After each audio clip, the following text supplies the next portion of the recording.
Mahusay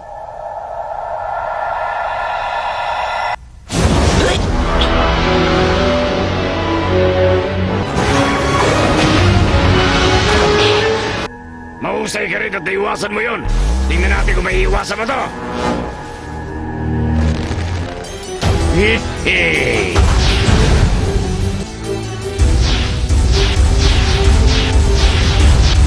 Patay ka sa akin!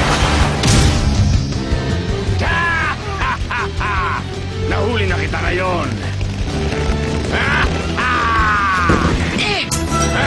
Sorry pero nagkakamali ka! Walang ibang nahuli rito! Kundi ikaw!